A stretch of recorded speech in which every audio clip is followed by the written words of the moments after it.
Communication process by Jones HMMBADMS.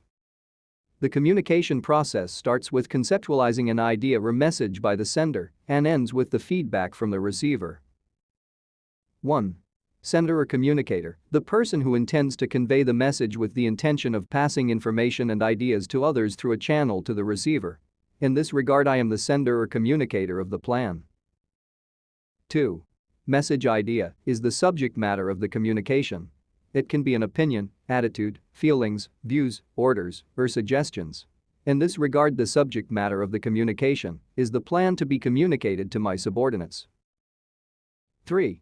Encoding is the process of converting subject matter into symbols such as words, actions, or pictures. Since communication is theoretical and intangible, I will choose appropriate ways of converting the subject matter into words and symbols. 4. Channel. The person who is interested in communicating has to choose the channel for sending the required information, ideas, etc., which can be formal or informal. I will select a channel for sending the information, e.g., a presentation of the plan through a discussion. 5.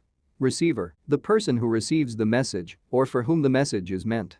It is the receiver who tries to understand the message in the best possible manner in achieving the desired objectives through decoding and sends back some type of signal or feedback. In this regard, the receiver or the ward staff. 6. Decoding. The person who receives the message or symbol from the communicator tries to convert the same in such a way so that he may extract its meaning to his complete understanding. As I present the plan, I will allow for time for the ward staff to make meaning of what is presented to them. 7. Feedback is the process of ensuring that the receiver has received the message and understood in the same sense as sender meant it. I will request for feedback from the ward staff to evaluate their understanding of the communicated plan. State any 5 barriers to communication. Barriers to communication. 1. Filtering, deliberate manipulation of information to make it appear more favorable to the receiver. 2. Emotions, how the receiver feels when a message is received influences how he or she interprets it. 3.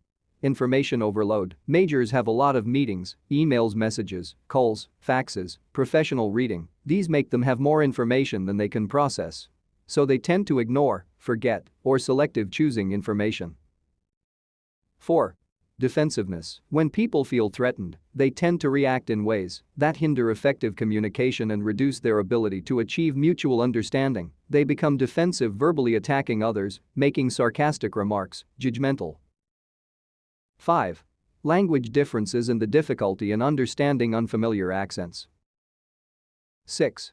Expectations and prejudices, which may lead to false assumptions or stereotyping. People often hear what they expect to hear rather than what is actually said and jump to incorrect conclusions. 7. Cultural differences. The norms of social interaction vary greatly in different cultures, as do the way in which emotions are expressed. For example, the concept of personal space varies between cultures and between different social settings.